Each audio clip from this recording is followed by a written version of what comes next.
औरतिया अपना पति से कहती है क्या कहती है? कि देखी ननद मरेली ताना, अच्छा निकला के ना घर के खाना, हाँ तहरा त बुझाता न राजा, कैसे रहेली घर में जनाना।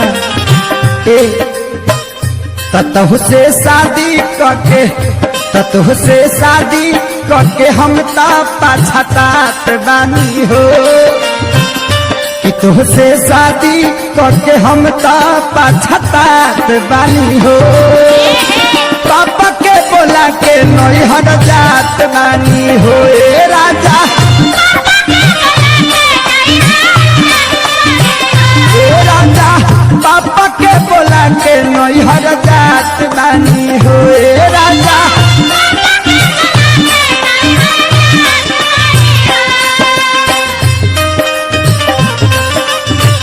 ना मन बना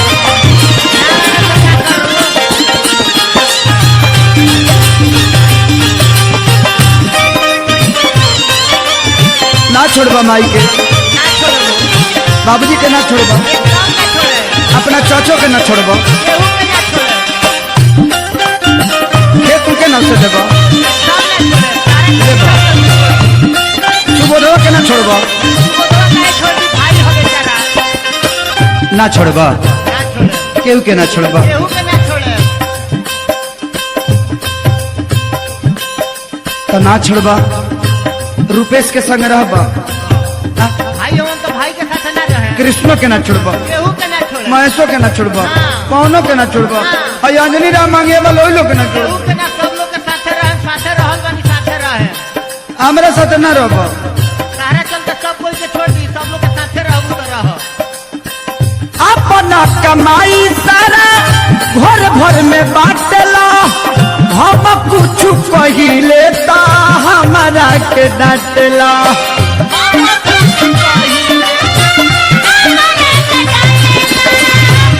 बताओ कुछ हमार बात तू नहीं कम मानो।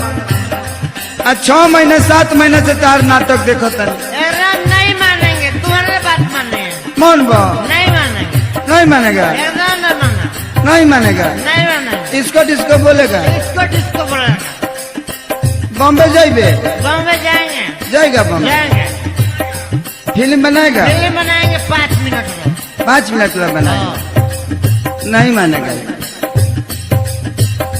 अपनी कमाई सारा भर भर में बांटला, हम कुछ पहिले ता हमारा के डांटला।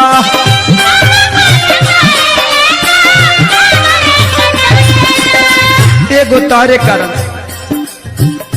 एगो तहरे कारण ए राजा हो ए बलमुआ, चुप रहो, एगो तहरे कारण सभा से डटात बानी हो, एगो तहरे कारण सभा से डटात बानी हो। पापा के बोला के नैहर जात बानी हो ए